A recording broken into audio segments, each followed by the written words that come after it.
Shalom, salam jumpa kembali kepada sahabat konsep dimanapun berada yang menyaksikan ini dari Facebook, YouTube, ataupun yang bergabung di Zoom, baik yang menyaksikan live ataupun di kemudian waktu.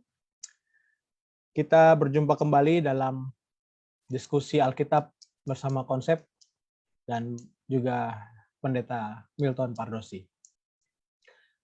Di bulan ini kita sudah mulai untuk tema yang baru dan kita akan menyelesaikan ini dalam 2 bulan, yaitu tentang 7 jemaat dalam kitab Wahyu.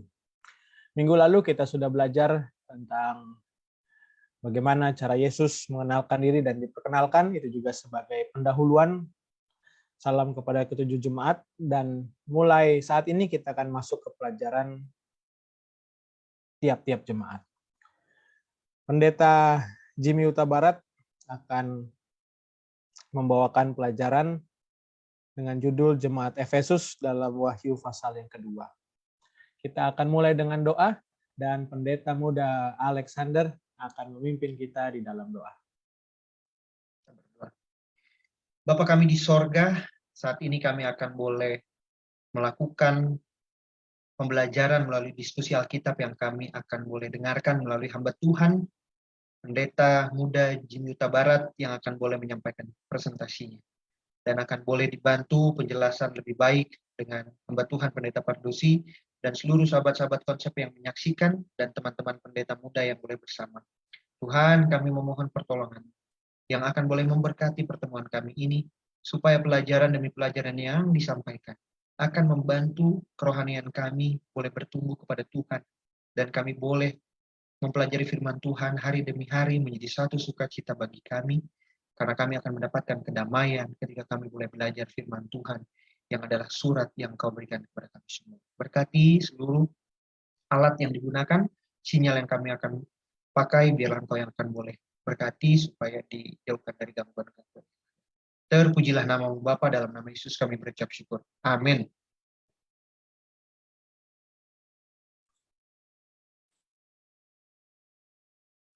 Amin. Baik, waktu ini kita akan berikan langsung kepada pendeta muda Jimmy Huta Barat. Pendeta muda Jimmy Huta Barat melayani di daerah beberapa jemaat di Batam, Sumatera kawasan tengah. Dan waktu ini kami langsung berikan kepada pendeta muda Jimmy Huta Barat untuk memaparkan materinya. Baik, terima kasih Pendeta Ricky Mual yang sudah menyapa dari sahabat-sahabat konsep dan juga memimpin daripada program ini, ya. Tentu kita bersyukur kepada Tuhan atas berkat-Nya dalam hidup kita. Kita masih dapat merasakan anugerah Tuhan melalui kesempatan malam ini. Kita kembali belajar dari kitab Wahyu, di mana sudah dimulai oleh Pendeta Ricky Mual minggu lalu untuk pembelajaran Wahyu pasal yang pertama tentang Yesus dan juga siapa Dia, ya. Dan sekarang kita akan melanjutkan kembali pelajaran dalam kitab Wahyu pasal 2, ya, dalam hal ini di Jemaat Efesus. Saya akan share screen. Baik, apa sudah kelihatan?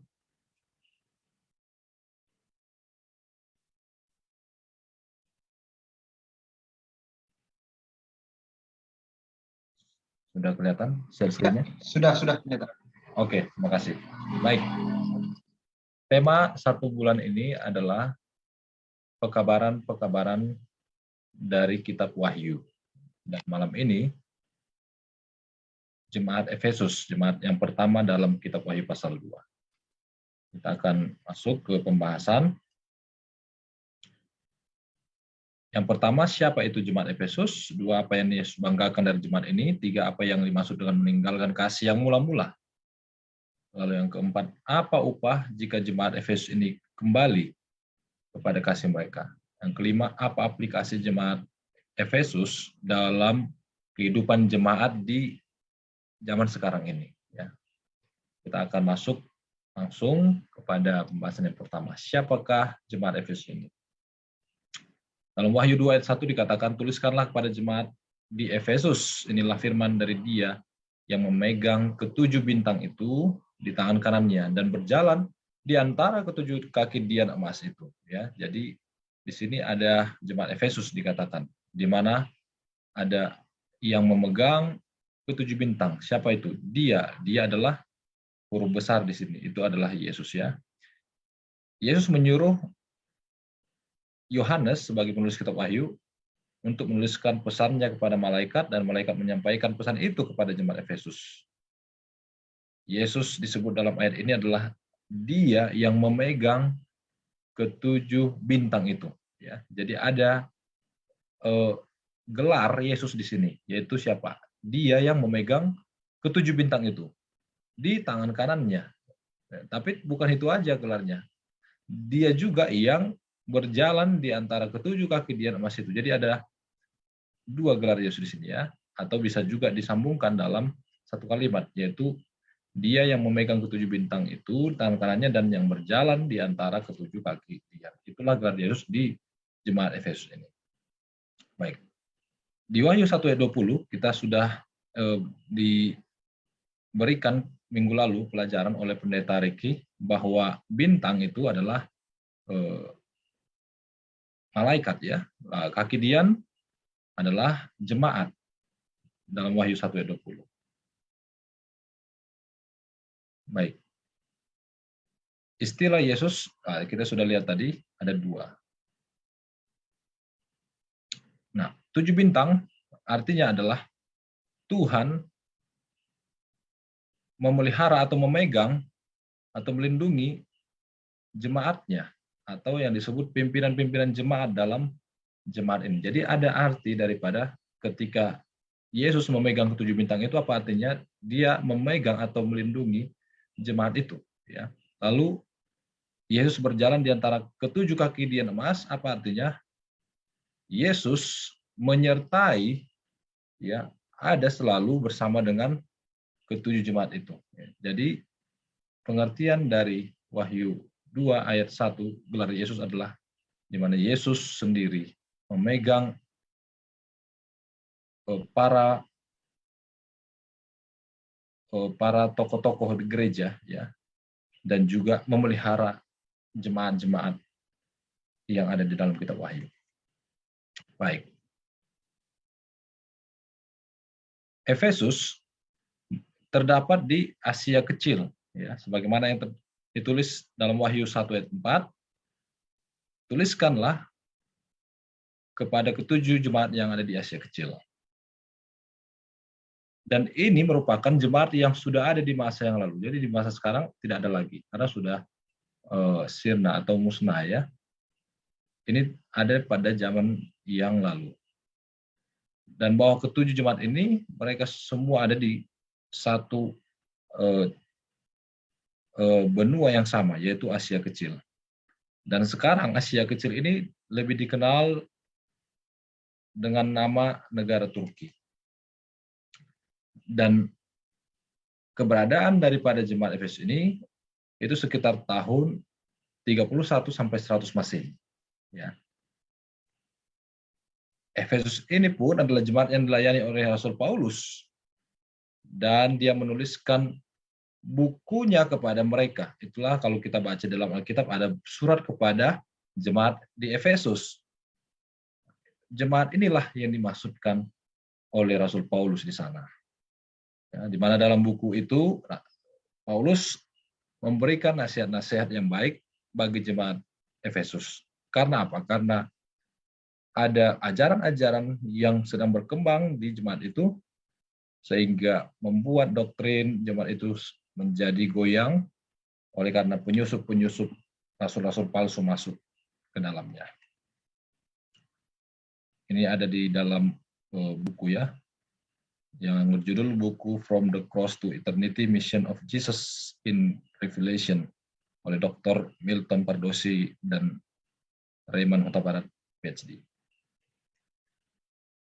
Baik, dalam Efesus 4 ayat 14, nah ini dia. Jadi kisah daripada jemaat Efesus ini yang diceritakan dalam buku Wahyu, bisa kita lihat ya praktek-praktek apa yang terjadi di sana. Dalam Efesus 4 ayat 14, sehingga kita bukan lagi anak-anak yang diombang-ambingkan oleh rupa-rupa angin pengajaran, oleh permainan palsu manusia ya. Jadi terdapat pengajaran-pengajaran yang palsu di jemaat Efesus.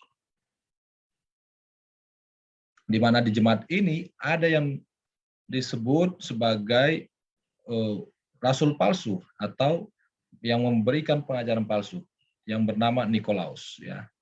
Nah, nanti akan kita lihat lebih jauh lagi tentang siapa ini Nikolaus. Baik, itulah sejarah singkat tentang Efesus, jemaat Efesus. Sekarang kita masuk ke apa yang Yesus banggakan dari jemaat Efesus ini. Ya. Jadi ada yang Yesus sedang banggakan atau yang Yesus puji di jemaat Efesus. Apa itu? Wahyu 2 ayat 2. Demikian firman Tuhan. Aku tahu segala pekerjaanmu. Ya. Jadi jemaat Efesus itu memiliki pekerjaan yang banyak ya, segala berarti banyak. Baik jerih payahmu maupun ketekunanmu. Aku tahu bahwa engkau tidak dapat sabar terhadap orang-orang jahat, bahwa engkau telah mencobai mereka yang menyebut dirinya rasul, tapi yang sebenarnya tidak demikian, bahwa engkau telah mendapati mereka pendusta. Ya. Jadi jemaat Efesus ini sebenarnya mereka itu adalah jemaat yang suka bekerja, rajin, ya, bekerja dengan jerih payah dan ketekunan. Jadi bagus sekali. Mereka giat bekerja. Ya. Nah, bagaimana hal yang dilakukan oleh jemaat ini? Giat seperti apa yang mereka yang dimaksudkan di sini?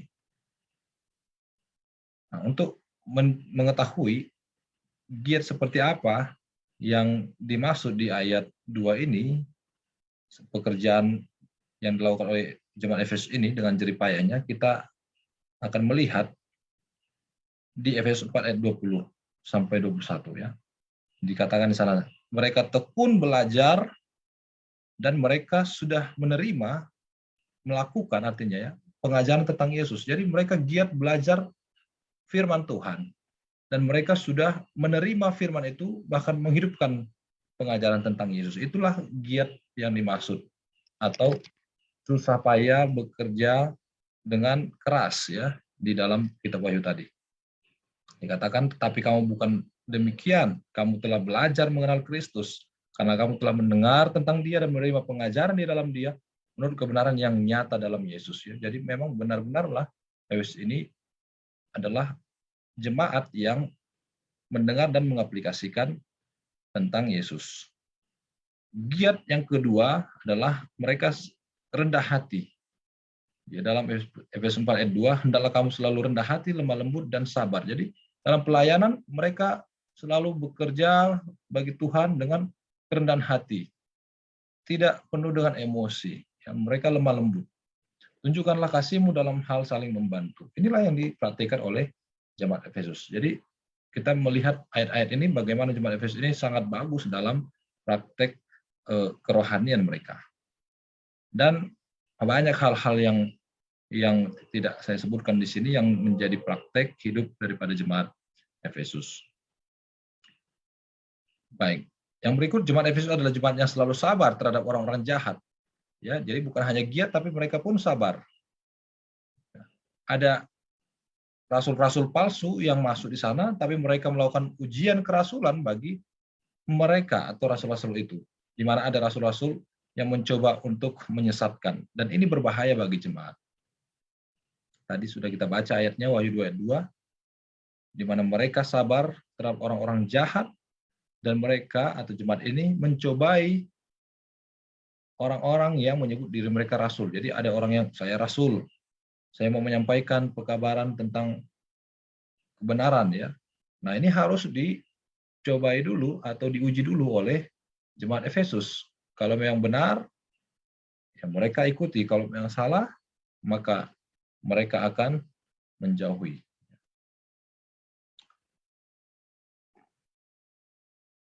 Baik, apa yang dimaksud dengan meninggalkan kasih yang semula atau kasih yang mula-mula? Ya, jadi di dalam peristiwa kitab Wahyu ini, ketika jemaat Efesus melakukan pekerjaan kerohanian mereka dengan susah payah, dengan giat, dengan sabar, ya. Tapi di ayat 4 mereka dinyatakan bahwa sudah meninggalkan kasih mereka yang mula-mula. Nah, ini menjadi satu pertanyaan. Kenapa bisa jemaat yang tadinya melakukan pelayanan yang luar biasa, sekarang justru meninggalkan kasih mereka? Nah, apa yang Yesus katakan? Aku mencela engkau, katanya. Karena engkau telah meninggalkan kasih-Mu yang semula. Yesus mencela jemaat Efesus. Mengapa sampai muncul celaan dari Yesus bagi jemaat ini? Karena jemaat ini sudah meninggalkan kasih mereka. Apa sebenarnya kasih yang mula-mula itu? Inilah kasih yang mula-mula itu. Yang pertama, jemaat Efesus adalah jemaat yang kudus dan tak bercacat. Ya, dalam Efesus 1 ayat 4, sebab di dalam Dia Allah telah memilih kita sebelum dunia dijadikan supaya kita kudus dan tak bercacat. Jadi jemaat Efesus tadinya mereka adalah jemaat yang kudus, tidak bercacat. Lalu jemaat Efesus adalah jemaat yang sudah dimeteraikan oleh Roh Kudus. Dimeteraikan apa artinya? Yang sudah mendapatkan satu kesempatan untuk diselamatkan. Diberikan tanda untuk diselamatkan. Dalam Efesus 1 ayat 13. Di dalam Dia kamu juga, karena kamu telah mendengar firman kebenaran, yaitu Injil keselamatanmu. Dalam Dia kamu juga ketika kamu percaya dimeteraikan dengan Roh Kudus. Ya. Jadi sesungguhnya jemaat Efesus ini melakukan kasih yang mula-mula itu tadinya, ya. Sebagaimana yang dituliskan di buku Efesus itu sendiri yang mengisahkan tentang jemaat itu sendiri. Jemaat ini juga adalah jemaat yang sudah diselamatkan oleh Tuhan karena mereka menghidupkan kehidupan kerohanian dalam iman mereka. Itu terdapat dalam Efesus 2 ayat 4, 5 dan 8. Tapi Allah yang kaya dengan rahmat yang dilimpahkan kepada kita telah menghidupkan kita bersama-sama dengan Kristus. Sebab karena kasih karunia kamu diselamatkan oleh iman. Jadi sudah mendapatkan keselamatan ini jemaat Efesus ini. Tapi kenapa bisa sampai lepas?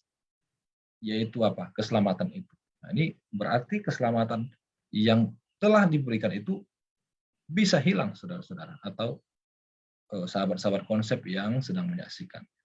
Nah, sekarang kasih yang mula-mula itu sudah ditinggalkan, tidak dilakukan lagi.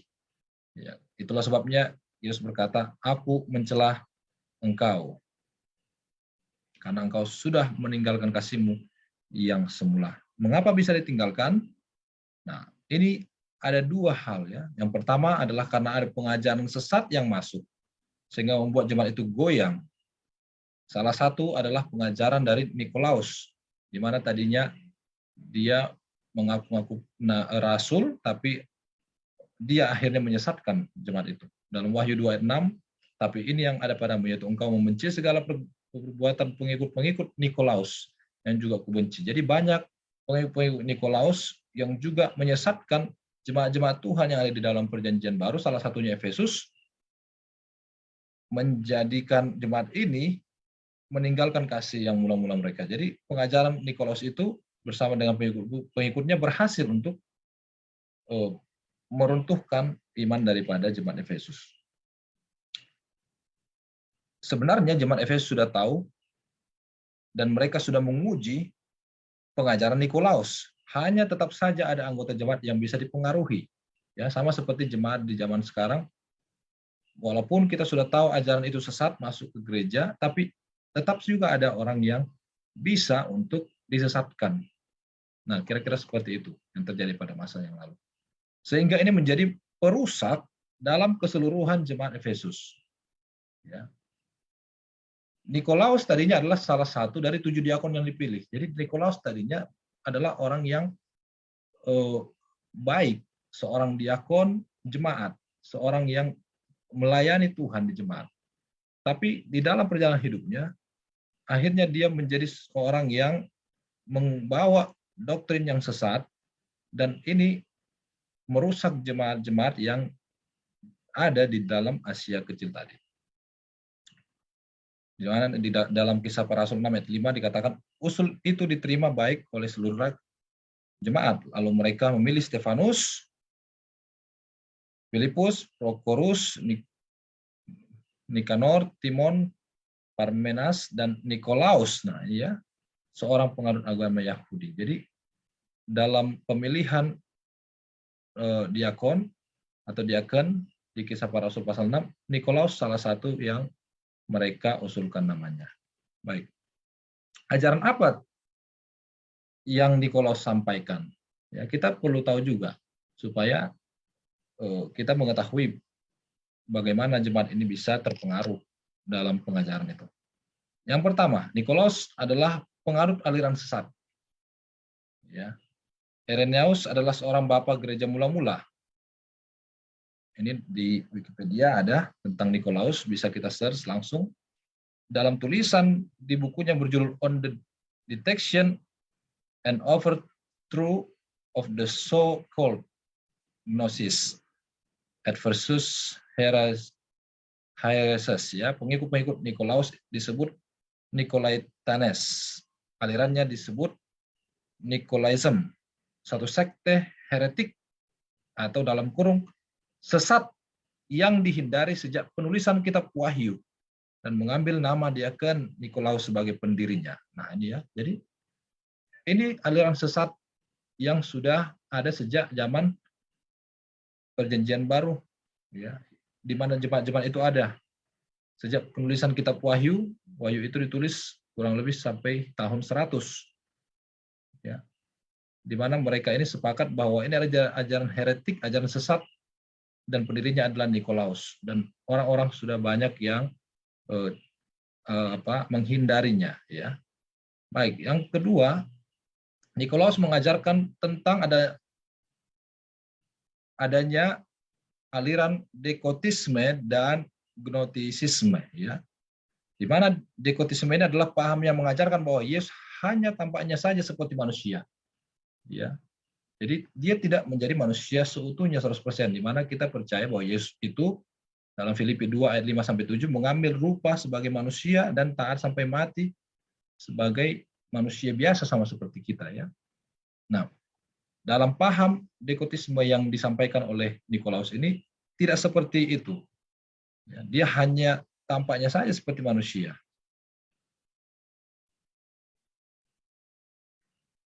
Baik, sedangkan gnotisisme, paham yang menyangkal penjelmaan Tuhan menjadi manusia. Ya, ini mirip-mirip.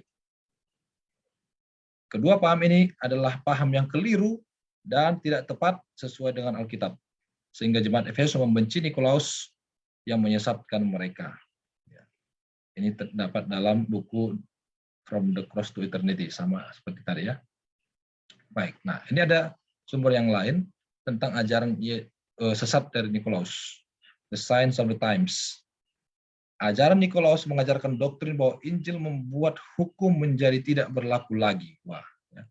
Jadi hukum tidak berlaku lagi dalam pengajaran ini.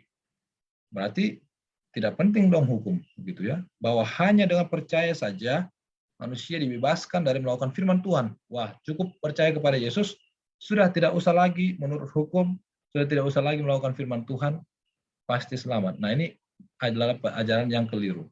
Dan ini berbahaya jika masuk ke dalam satu gereja atau jemaat. Baik, selain dari masuknya pengajaran sesat, ya, ke jemaat, penyebab jemaat ini juga hilang kasih mula-mula mereka, atau mereka meninggalkan kasih mereka yang mula-mula adalah yang keempat, ya, selain 3 pengajaran tadi, adalah karena penganiayaan terjadi kepada jemaat ini yang dilakukan oleh Roma sejak tahun 70 Masehi, di mana tahun itu adalah runtuhnya Yerusalem, banyak umat-umat Tuhan yang mati syahid. Sebagaimana yang tertulis dalam Ibrani 10:32 dikatakan, ingatlah akan masa yang lalu sesudah kamu menerima terang, kamu akan banyak menderita oleh karena kamu bertahan dalam perjuangan yang berat. Jadi sejak tahun 70 ini sampai Yerusalem jatuh, ya, banyak umat-umat Tuhan juga dianiaya, menderita. Terus sebabnya jemaat pun terguncang juga. Ayat 34, Ibrani pasal 10. Memang kamu telah turut mengambil bagian dalam penderitaan orang-orang hukuman, dan ketika harta kamu dirampas, kamu menerima hal itu dengan sukacita sebab kamu tahu bahwa kamu memiliki harta yang lebih baik. Ya. Nah, apa yang dimaksud di sini? Jemaat-jemaat juga mereka mengambil bagian dalam penderitaan dari apa yang sudah dilakukan oleh kerajaan Romawi. Ya. Dalam Ibrani 11 juga ada di sana. Dikatakan ada pula yang diejek, didera, bahkan dibelenggu dan dipenjarakan. Ya. Nah, ini praktek penganiayaan yang terjadi di zaman gereja mula-mula. Termasuk juga jemaat Efesus merasakannya. Sehingga ini membuat jemaat-jemaat menjadi kehilangan kasih mereka. Di mana mereka dilempari, digergaji. Wah, ini ngeri saudara-saudaranya. Jemaat-jemaat itu digergaji orang-orangnya. Dibunuh dengan pedang, ya, dianiaya. Mereka mengembara dengan berpakaian kulit domba dan kulit kambing sambil menderita kekurangan, kesesakan dan siksaan. Nah, inilah yang terjadi. Ya.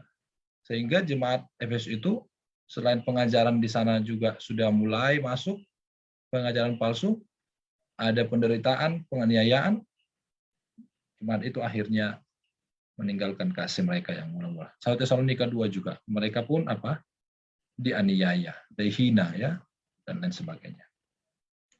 Ya, 2 Korintus 4 ayat 9, kami dianiaya, namun kami ditinggalkan sendiri. Jadi banyak penganiayaan yang terjadi bagi umat-umat Tuhan. Sehingga mereka meninggalkan kasih mereka yang mula-mula. Ya, jadi ada ujian-ujian yang terjadi saudara-saudara di dunia ini mengakibatkan umat-umat Tuhan itu apa? Meninggalkan iman mereka. Nah, di zaman sekarang pun nanti kita lihat apa yang terjadi. Kasih yang mula-mula zaman Efesus sudah hilang. Ya. Itulah sebabnya oleh karena dosa mereka melanggar firman Tuhan, tidak lagi menurut. Ya. Itulah juga yang terjadi ketika permulaan penciptaan Adam dan Hawa, di mana Tuhan menjadikan semua baik, semua bagus, tapi Adam dan Hawa kehilangan kasih mereka yang mula-mula. Nah, ini mirip-mirip dengan jemaat Efesus tadi, ya, kehilangan kasih mula-mula. Adam dan Hawa juga kehilangan kasih mereka yang mula-mula. Bagaimana pertama sekali manusia di Taman Eden itu, dalam Kejadian 1 ayat 27 dan 28, Allah menciptakan menurut gambarnya. Ya, mereka berkuasa atas ikan-ikan di laut dan burung-burung di udara. Ya, Tuhan menjadikan penolong bagi Adam, yaitu Hawa. Manusia itu memberi makan dan juga memberi nama segala ternak. Jadi ini adalah hal-hal yang terjadi ketika permulaan dunia. Ya, bagaimana saling mengasihi, ada di sana saling tolong-menolong, memberikan nama-nama di semua binatang dan lain sebagainya, ya. Nah, inilah kasih mula-mula yang hilang di Taman Eden itu. Kenapa bisa hilang? Nah, inilah peristiwanya, ya. Kejadian 3 ayat 6.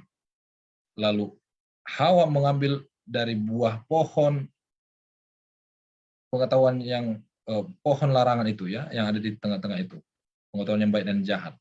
Lalu dimakannya, diberikan juga kepada suaminya, dan suaminya pun memakannya. Nah, sejak disinilah kasih mereka yang mula-mula hilang. Ya, sejak dimakannya apa?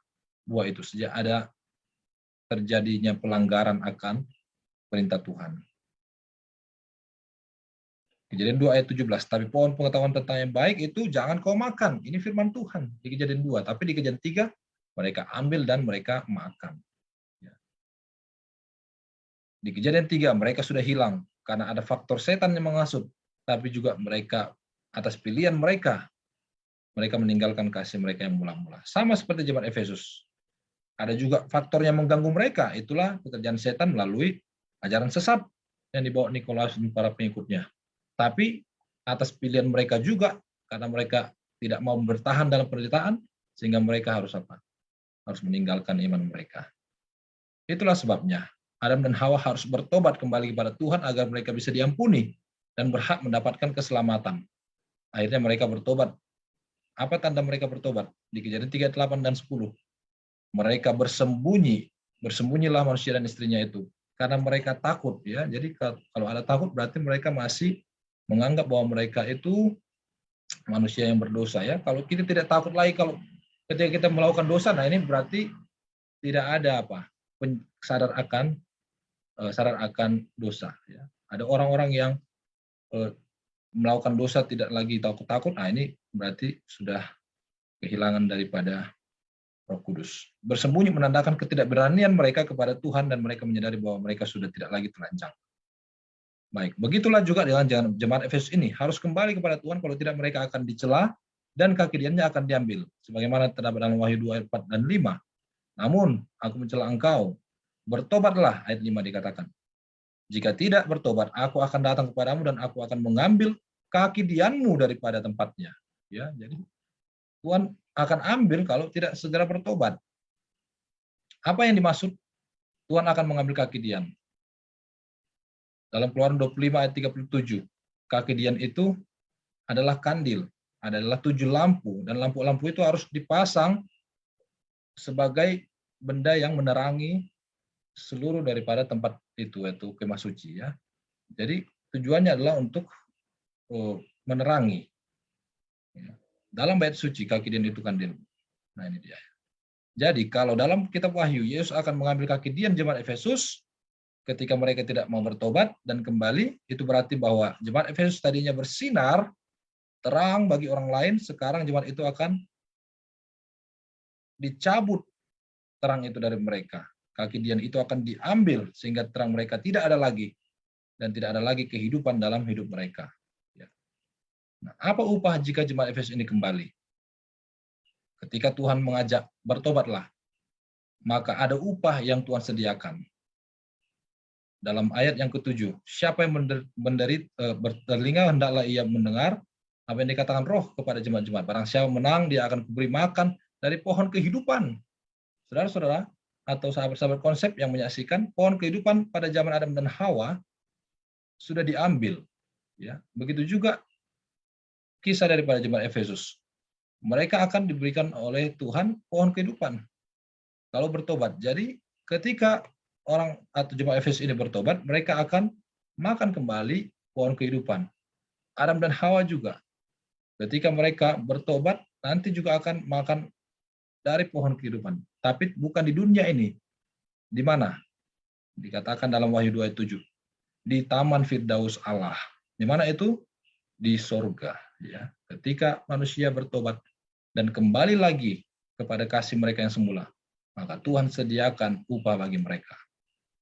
Yang kelima, apa aplikasi jemaat Efesus ini dalam jemaat Tuhan di zaman sekarang? Jemaat Efesus secara fisik sudah tidak ada lagi.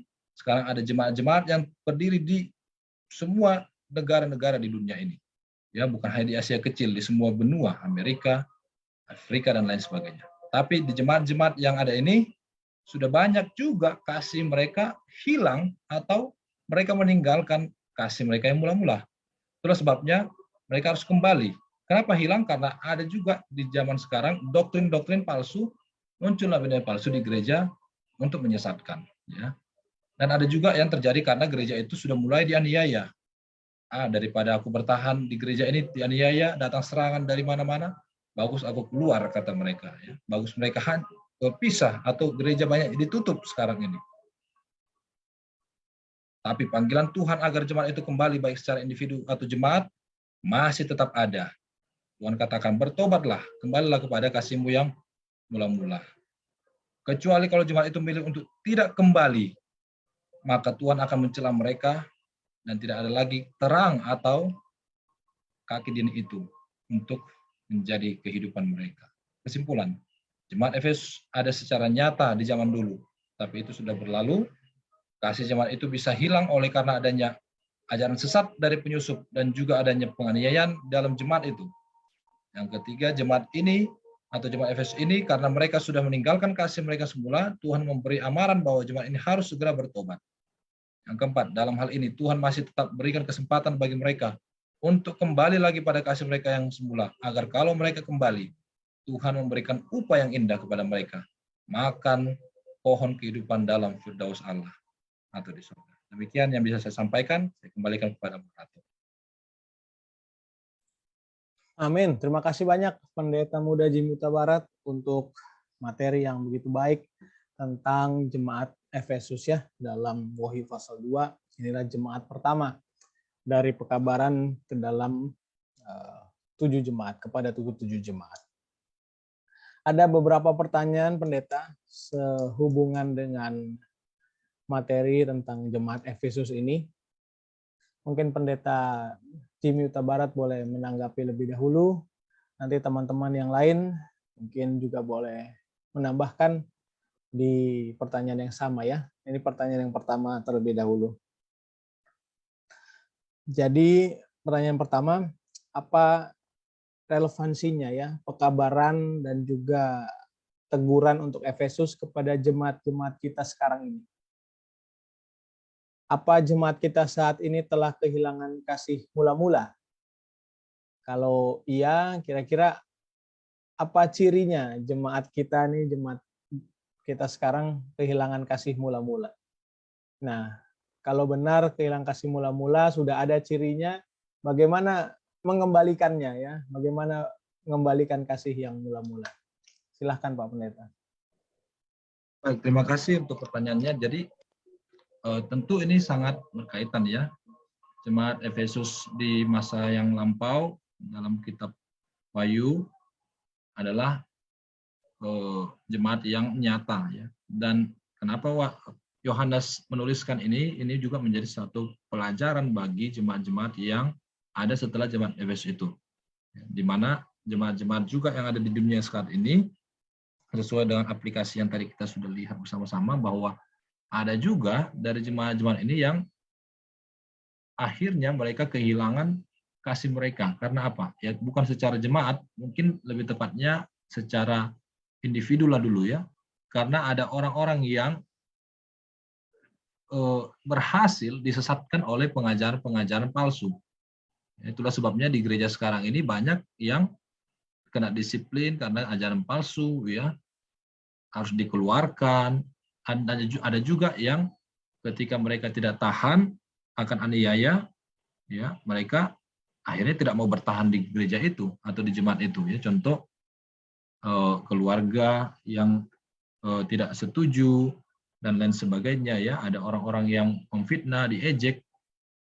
Akhirnya individu-individu atau orang-orang ini yang disebut juga jemaat di dalam satu perkumpulan meninggalkan kasih mereka yang mula-mula. Apa tadi kasih yang mula-mula? Tadi kita sudah lihat bahwa mereka itu tadinya kudus, jemaat yang sudah ada kaki dian, jemaat yang sudah dipersiapkan untuk selamat, akhirnya mereka keluar dan tidak lagi mendapatkan jaminan keselamatan. Nah ini tentu ada di dalam kehidupan di zaman sekarang. Nah bagaimana cara mengembalikannya? Ya, tentu kesadaran mereka karena ajakan Yesus bertobatlah ya. Dan bertobat itu berarti ada juga orang-orang yang membawa pekabaran pertobatan bagi mereka supaya disampaikan agar mereka bisa sadar dan kembali kepada kebenaran. Mungkin itu yang bisa saya tanggapi pendeta. Amin. Terima kasih Pendeta Jimmy. Berikutnya Pendeta Abi Gael Sihombing mungkin boleh menanggapi ya pertanyaan yang sama atau mungkin ada tambahan. Silakan Pak Pendeta. Baik, terima kasih. Selamat malam bagi kita semua. Terima kasih Pendeta Muda Jimmy Huta Barat untuk penyampaian materi yang begitu luar biasa ya. Jadi apa yang digambarkan oleh jemaat Efesus ini saya lihat sangat relevan bagi keadaan jemaat di jemaat kita sekarang. Pertanyaannya apakah ya, ini relevan untuk kita? Apakah mungkin jemaat kita sekarang kehilangan kasih yang mula-mula? Ya, menurut saya mungkin saja. Nah, saya mengartikan kasih yang mula-mula itu adalah ketika umat-umat Tuhan menurut akan perintah Tuhan. Ya. Dalam Yohanes 14 ayat 15, jikalau kamu mengasihi aku, kamu akan menuruti segala perintahku. Dan ya, kalau kita sebagai umat-umat Tuhan yang menurut perintah Tuhan, sejak kita mengenal dan mempelajari firman Tuhan itu dan kita memutuskan untuk menjadi pengikut Tuhan, maka kita harus menjaga penurutan itu. Itulah kita menjaga kasih yang mula-mula itu. Baik penurutan kepada hukum kepada Allah dan juga pasti kepada bagaimana kita memperlakukan kita sesama manusia. Terlepas dari aspek-aspek yang membuat kasih mula-mula itu hilang seperti yang dijelaskan tadi, kita harus eh, membiarkan ya, atau mengundang terang itu tetap hadir di tengah-tengah jemaat, yaitu Yesus Kristus sendiri. Ya, makanya kalau kita aplikasikan kepada sekarang kita di jemaat kita masing-masing, kalau di jemaat kita mulai ada ketidakpenurutan ya, kepada perintah Tuhan, atau kasih yang mula-mula tadi ya, kepada Tuhan, maka bisa jadi kita sedang mengalami apa yang dialami oleh jemaat Efesus. Ya. Mungkin itu sedikit tanggapan dari saya. Terima kasih. Baik, terima kasih Pendeta Abi untuk tanggapan dan tambahannya. Mungkin kita ke Pendeta Pardosi terlebih dahulu. Pendeta, ini ada pertanyaan tadi ya, apa relevansinya pekabaran teguran Efesus zaman sekarang ini? Apa jemaat kita sekarang sudah kehilangan kasih mula-mula gitu ya? Lalu kalau iya, apa cirinya? Dan kalau iya, bagaimana mengembalikannya? Silahkan Pak Pendeta. Baik, terima kasih. Salam sahabat konsep ya, dimanapun saudara berada. Saya sangat senang menyapa saudara-saudara karena saudara-saudara ini rajin ikut pembahasannya baik live maupun juga di YouTube ya. Kita lihat bahwa subscribers-nya, viewersnya naik di YouTube ya. Boleh bagikan, serahkan atau share linknya kepada sahabat-sahabat saudara yang lain supaya mereka dapat berkat juga. Baik, pertanyaannya ini menarik adalah 7 jemaat di buku Wahyu itu memang menjadi pekabaran khusus kepada jemaat-jemaat tersebut di zaman mereka, yaitu di zaman Sang Rasul Yohanes Kekasih. Tetapi kita jangan lupa bahwa pekabaran di Alkitab itu bukan hanya untuk mereka yang menerima pekabaran itu secara langsung dari nabi atau rasul, tapi kita juga mendapatkan pelajaran dari pekabaran itu bagi kita di zaman akhir ini. Yang kedua, bahwa pekabaran di 7 jemaat itu menyangkut juga tentang perjalanan umat-umat Tuhan sejak zaman rasul-rasul sampai nanti Yesus datang yang kedua kali, yaitu jemaat Laodikia. Nah, oleh sebab itu pergumulan ini bukan hanya pergumulan jemaat Efesus secara harafiah, bukan hanya pergumulan pergerakan gereja Kristen dari masa ke masa, karena ada 7 masa itu sejak zaman rasul-rasul sampai nanti Yesus datang, tetapi 7-7-nya itu menjadi pergumulan kita sekarang ini. Jadi itu dirangkum menjadi satu apa? Satu pekabaran bagi kita sebenarnya. Ini yang saya mau pesankan kepada saudara-saudara. Ketika saudara membaca 7 jemaat itu, pekabarannya itu, baik nama Yesusnya, baik pujiannya, baik tegurannya, baik panggilannya, baik rewardnya atau upahnya itu bagi kita juga semua. Saya kasih contoh. Di jemaat Efesus itu kan, upahnya apa? Barang siapa bertelinga, hendaklah ia mendengarkan apa yang dikatakan Roh kepada jemaat. Barang siapa menang, dia akan kuberi makan dari pohon kehidupan. Saya mau tanya, nanti saudara saya kalau masuk surga ini, semua umat tebusan di sepanjang zaman kalau masuk surga akan makan pohon kehidupan enggak? Akan makan. Kita enggak bisa bilang, oh itu jatahnya orang jemaat Efesus. Berarti kan kita bukan Efesus, berarti kita enggak boleh makan. Enggak juga, saudara dan saya bisa makan. Padahal kan saya tidak hidup di zaman Efesus, benar. Tetapi saya juga berhak untuk menerima janji yang diberikan kepada jemaat apa? Efesus. Nah, itu yang pertama. Nah, isu daripada jemaat Efesus ini kan kehilangan kasih yang mula-mula. Yesus katakan kasih itu kan arahnya 2. Ada yang mau jawab enggak? Kasih itu arahnya 2. Ada yang mau jawab ini? Kasih kepada Allah dan kasih kepada sama manusia. Bagus, mantap ya. Kasih kepada Allah dan kasih kepada manusia. Kasih kepada manusia itu apa?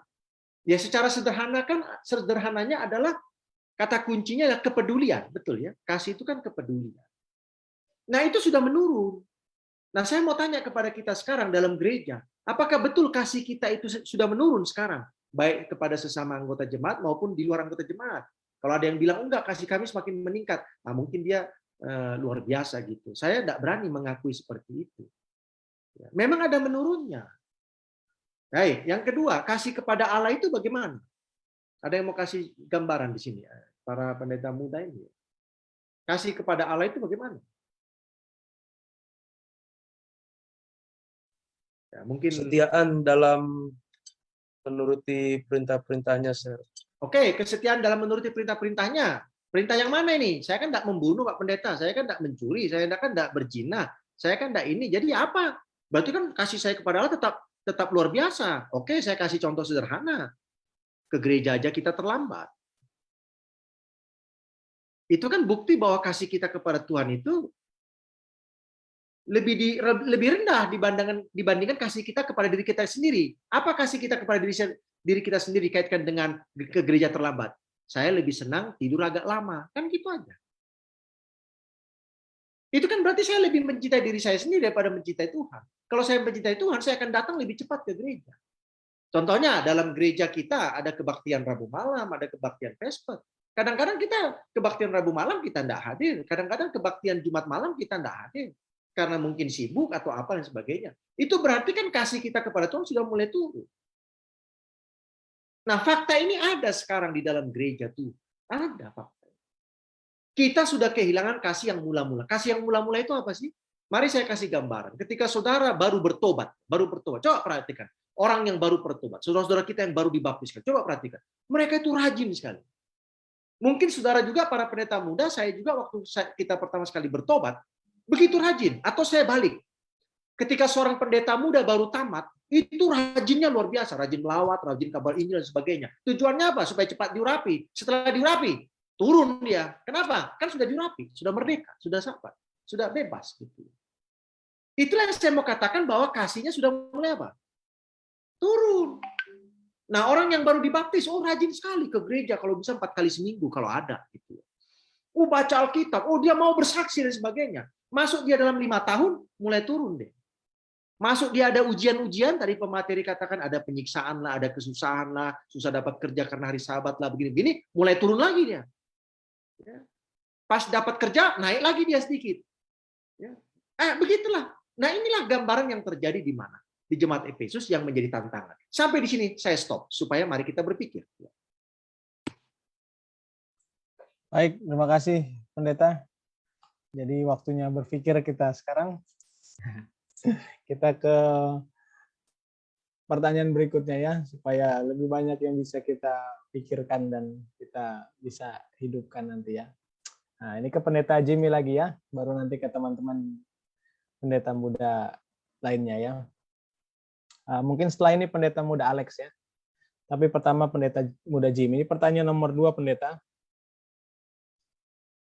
Mengapa seringkali orang-orang yang telah melayani Yesus akhirnya dapat menjadi pembawa kabar sesat? Nah, ini mungkin cerita Nikolaus tadi ya.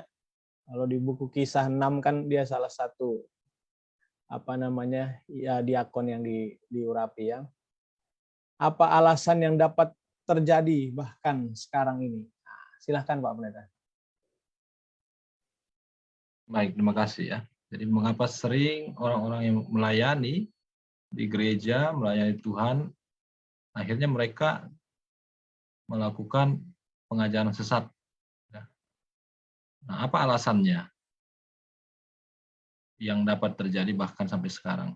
Jadi memang kita tidak bisa pastikan bahwa orang yang baik ke gereja ya dari dulu sudah di dalam kebenaran itu akan terus berada dalam kebenaran tanpa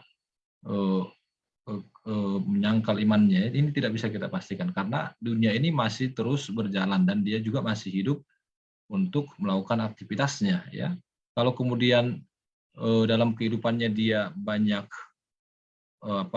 gangguan-gangguan dari orang-orang yang mengajari dia juga kesesatan, kemudian ada setan berbisik juga kepada dia untuk dia dipakai sebagai orang menyampaikan kabar palsu dan lain sebagainya. Nah, ini mungkin bisa terjadi bagi yang walaupun dia sudah menjadi umat-umat Tuhan di dalam satu jemaat, ya, sama seperti Nikolaus tadi.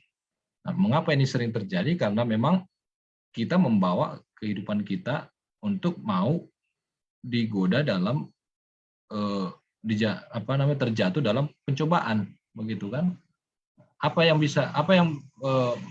Mengapa itu bisa terjadi? Bahwa kita pun yang pertama kurang iman ya, lalu kemudian kita lebih banyak membuka diri kepada diskusi-diskusi yang membuat pemikiran kita ini dibawa lari daripada kebenaran firman Tuhan. Nah, ini juga bisa memicu dari kita menjadi orang yang sesat ya. Lalu kemudian kita menjadi orang yang membawakan kabar palsu ya. Apa yang dikatakan firman Tuhan dalam Perjanjian Baru, akan muncul ajaran-ajaran palsu dari dalam gereja bahkan katanya, ya. Mereka akan menentang gereja itu dan bahwa mereka pun akan menyampaikan kabar-kabar itu kepada semua jemaat. Jadi bukan orang luar yang membuat kita hancur, tapi dari diri sendiri atau dari dalam sendiri. Dan ini terjadi bahkan sampai sekarang ya di dalam gereja. Banyak umat Tuhan juga yang mencoba untuk memikir-mikirkan paham-paham yang berbeda dari firman Tuhan, dan ini menjadi satu kesesatan bagi jemaat itu sendiri. Itu mungkin yang bisa saya tanggapi. Baik, terima kasih Pendeta Jimmy Huta Barat. Berikutnya Pendeta Alex, yang sama Pendeta pertanyaannya, mungkin boleh ditanggapi juga. Baik, terima kasih Pendeta Riki. Pertanyaannya, mengapa sering kali orang-orang yang telah melayani Yesus akhirnya dapat menjadi pembawa kabar sesat? Apa alasan yang dapat terjadi bahkan sekarang ini? Saya coba memahami ya pertanyaan ini. Mengapa sering orang yang telah melayani Yesus, akhirnya dapat pembawa kabar sesat?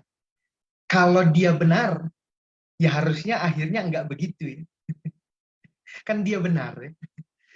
Jadi kadang juga dari yang ditanyakan ini, kadang-kadang juga orang itu enggak menganggap dirinya sesat karena dia juga enggak enggak sedang menyembah Yesus yang lain kan begitu. Yesusnya sama, Allahnya sama, mungkin cara memahaminya yang lain. Sehingga muncullah ajaran-ajaran tambahan padahal tidak ada yang ditambah-tambahkan. Nah, kalau memahami pelajaran kita yang tadi disampaikan oleh Pendeta Jimmy Huta Barat mengenai ajaran sesat Nikolaus kepada jemaat-jemaat di Efesus, itu kan ada dua aliran ya, dua aliran yang disampaikan tadi, dekotisme dan gnotisme. Bagaimana dia tidak mempercayai Yesus. Nah, kalau semisalkan itu ada di tengah-tengah gereja kita, artinya ajarannya udah lama ya, sudah ada sebelum dia melakukan hal itu. Nah, apa alasannya? Jawabannya sederhana, hanya ingin terlihat berbeda saja, kan begitu. Dan tendensinya orang-orang yang model seperti ini hanya satu sebenarnya, ketidakpuasan saja, sehingga mencoba cari jalan yang lain. Padahal ajarannya satu sama, dan kita juga mengerti dengan Alkitab yang sama ya. Nah, apa yang terjadi bahkan sekarang ini, yaitu mungkin diakibatkan karena tidak berhati-hatinya menginterpretasikan Alkitab dengan benar. Saya kira dalam hal membawa ajaran baru, kita juga semua percaya tidak ada sesuatu ajaran yang baru, karena buku pengkhotbah mengatakan yang terjadi dulu dan yang sekarang, yang di bawah matahari dari dulu semua sama saja ya. Cuman dari cara berpikir kita aja yang berbeda. Kurang tuntunan Roh Tuhan. Nah, sekarang kita boleh melihat saja, kalau hal itu sudah terjadi di gereja kita atau di kalangan kita, maka kita perlu kembali kepada dasar Alkitab yang benar. Jangan dari sebuah pemahaman yang diangkat orang. Intinya, diskusi Alkitab akan membantu kita memahami Alkitab. Namanya diskusi Alkitab. Saat kita diskusi di luar Alkitab, maka pemahaman yang datang bukan juga dari Alkitab. Nah, sering sekali itu muncul di gereja kita, kadang-kadang fokusnya ini bukan mau mencari kebenaran Alkitab. Justru di luar kebenaran Alkitab yang sedang dicari mengenai hal ketidakpuasan dan lain sebagainya, itu mungkin sering yang diangkat sehingga fokusnya bukan lagi kepada Tuhan. Sama hal seperti peristiwa pelajaran-pelajaran yang mungkin boleh jadi dalam buku 7 jemaat ini, kita akan mempelajari lebih banyak bagaimana jemaat-jemaat akan terpecah, jemaat-jemaat yang fokusnya tidak sangat dengan Yesus Kristus, maka akan menjadi fokus yang berbeda. Ada juga jemaat-jemaat yang nantinya pada akhirnya tidak setia, sampai pada akhirnya jemaat itu menjadi suam. Nah, artinya dalam konsep ini perlu pengulangan, dan ini harus terjadi karena sesuatu yang akan kita dapati di tengah-tengah jemaat akan ada banyak pandangan, dan itu menjadi sebuah pelajaran bagi kita yang sekarang belajar. Artinya sesuatu yang kita sedang lakukan sekarang, gambaran dari 7 jemaat ini sudah pernah ada contohnya, dan ini bisa relevan dalam kita boleh berjemaat saat ini. Dan yang poin terpenting, Jikapun itu terjadi, maka kita perlu kembali pada dasar yang benar. Alkitab yang akan menuntun kita kepada sebuah kebenaran yang benar. Mungkin itu yang saya bisa sampaikan. Terima kasih. Terima kasih Pendeta Alex untuk tambahan tanggapannya. Mungkin kita ke Pendeta Newton Pardosi. Pendeta ini yang nomor 2 tadi ya. Kenapa seringkali orang-orang yang telah melayani Yesus justru akhirnya dia jadi pembawa kabar sesat? Apa alasan yang dapat terjadi bahkan sekarang ini? Karena di dalam sejarah gereja kita pun demikian ya, dan mungkin ada di beberapa jemaat kita pun demikian ya, mereka yang kelihatannya aktif melayani, mengajar, ternyata akhirnya bawa doktrin menyimpang dan harus didisiplin dan segala macam. Nah, silakan Pak Pendeta.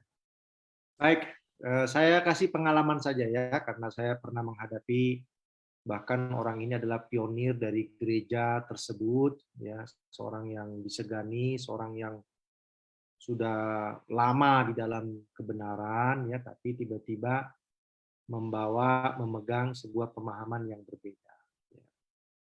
Dan itu ada beberapa peristiwa yang saya hadapi demikian. Yang pertama adalah perhatikan dengan siapa saudara bergaul. Ini sangat penting.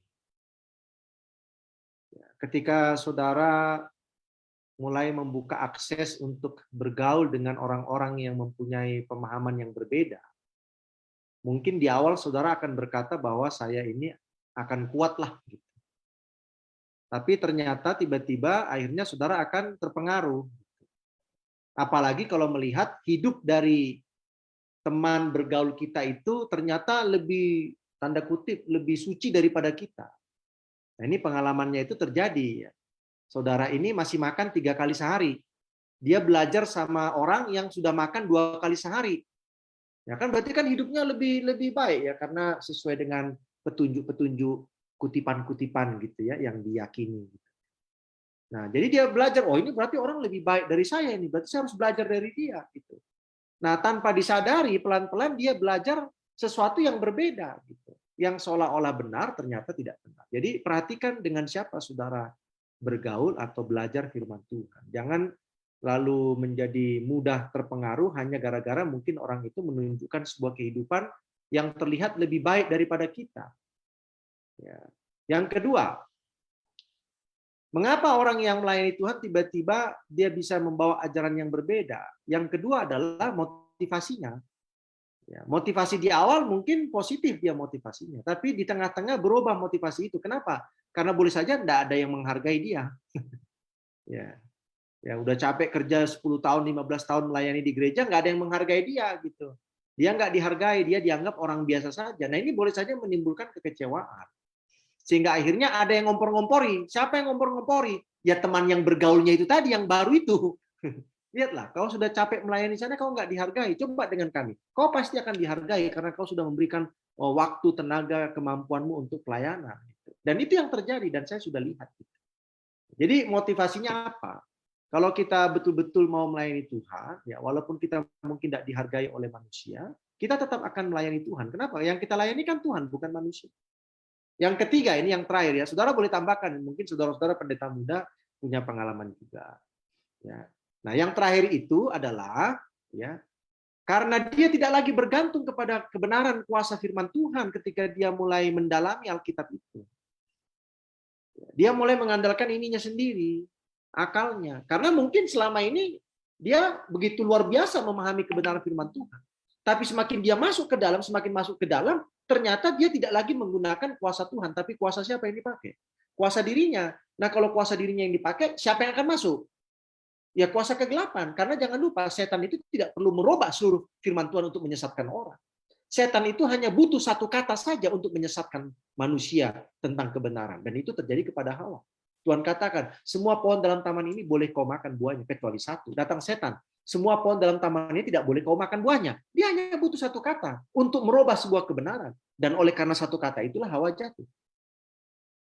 Terima kasih. Supaya kita mulai berpikir. Ya. Amin. Terima kasih banyak, Pendeta Pardosi. Jawaban yang saya pikir begitu lengkap ya, ditambah juga teman-teman yang lain. Atau mungkin masih ada teman-teman pendeta muda yang lain pengalaman di jemaat menghadapi yang seperti ini? Oke, kalau mungkin belum ada, kita lanjut dulu ya ke pertanyaan yang ketiga ini ya. Nanti Pendeta Jimmy tanggapi lebih dahulu, baru setelah itu Pendeta Matias Tani. Pertanyaan nomor 3, disampaikan bahwa jemaat Efesus adalah jemaat yang dikuduskan dan memiliki kasih mula-mula yang luar biasa. Bagaimanakah hubungan antara kekudusan dan kasih yang luar biasa itu dalam kehidupan jemaat Efesus ya? Jadi hubungan antara kekudusan dan kasih. Silahkan Pak Pendeta Jimmy Huta Barat. Baik, terima kasih. Jadi memang tadi kita lihat bahwa di dalam buku Efesus sendiri menceritakan di mana jemaat ini juga adalah jemaat yang kudus ya. Tadi kita sudah lihat di Efesus pasal 1 ayat 4 ya, sebab dalam Dia Allah telah memilih kita supaya kita kudus dan tidak bercacat ya. Lalu kemudian tadi juga kita sudah lihat bagaimana jemaat ini juga adalah jemaat yang memiliki kasih ya, dikasih dengan melakukan prinsip kasih, yaitu kasih kepada Tuhan, menurut, dan juga kasih kepada sesama manusia. Nah, di sini pertanyaannya adalah bagaimana hubungan antara kekudusan dan kasih itu ya. Jadi tentu berkaitan ya hubungan antara kekudusan dan juga kasih ya. Seorang yang kudus tentu adalah seorang yang juga melakukan prinsip kasih ya. Tidak kemudian dia seorang yang kudus lalu dia tidak melakukan prinsip kasih tadi. Tapi ini merupakan satu hal yang berhubungan ya. Namun sama seperti yang sudah kita lihat tadi, kasih itu sudah mulai ditinggalkan, akhirnya benar-benar hilang ya. Nah, apakah juga kekudusan menjadi hilang? Ya, ini berjalan bersamaan ya. Kekudusan sudah mulai hilang. Kudus kan artinya dipisahkan ya. Jadi dia bukan orang yang sembarangan kan begitu. Bagian yang sembarangan ya, dikuduskan. Tempat kudus, tempat yang khusus, tempat yang berbeda dari tempat lain ya. Jemaat yang kudus, Efesus, jemaat yang memang Tuhan kuduskan ya. Tuhan mau supaya jemaat ini menjadi jemaat yang diselamatkan. Tapi kalau mereka memilih untuk keluar dari kekudusan, ya itu menjadi satu hal yang tidak Tuhan inginkan, ya.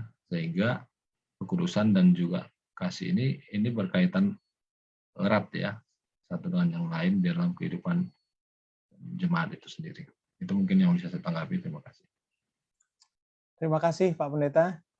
Pendeta Matias Tani, mungkin boleh menanggapi, memberikan tambahan. Silakan Pak Pendeta. Baik, terima kasih banyak. Selamat malam.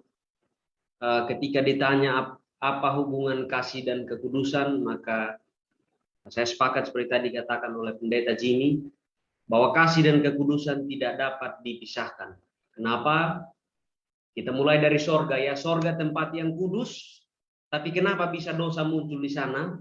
Oleh karena Lucifer meninggalkan kasihnya kepada Tuhan ya. Makanya dia lebih memilih memfokuskan kepada mengasihi diri, ingin menyemai Tuhan, dan di sana dosa terjadi. Jadi bayangkan di tempat yang suci, tapi oleh karena kehilangan kasihnya kepada Allah, akhirnya timbullah dosa di sorga. Berpindah kepada Adam dan Hawa di Taman Eden, tadi sudah disampaikan oleh Pendeta Jimmy, hilangnya kasih yang mula-mula ketika awal pertama Allah menciptakan Adam dan Hawa, akhirnya mereka menduakan Tuhan. Ya. Dan akhirnya mereka kehilangan kekudusan yang Tuhan berikan pada mulanya.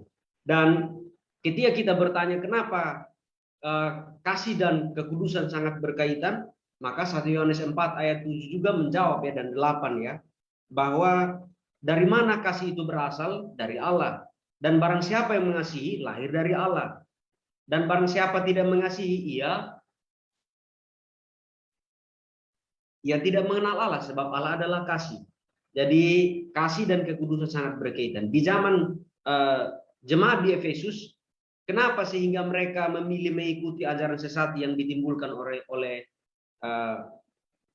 yang dibawa oleh ajaran sesat yang dibawa tadi, oleh karena mereka juga kehilangan kasih yang mula-mula kepada Allah. Jadi kasih dan kekudusan sangat berkaitan.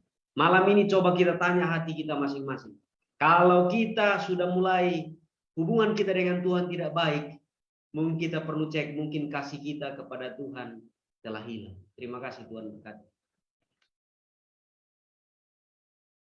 Amin. Terima kasih banyak Pendeta Matias ya. Nah, kita ke Pendeta Pardosi. Pendeta, boleh apa pertanyaan yang sama tadi, hubungan antara kekudusan dan kasih ya dari jemaat Efesus ini bagi kita juga sekarang.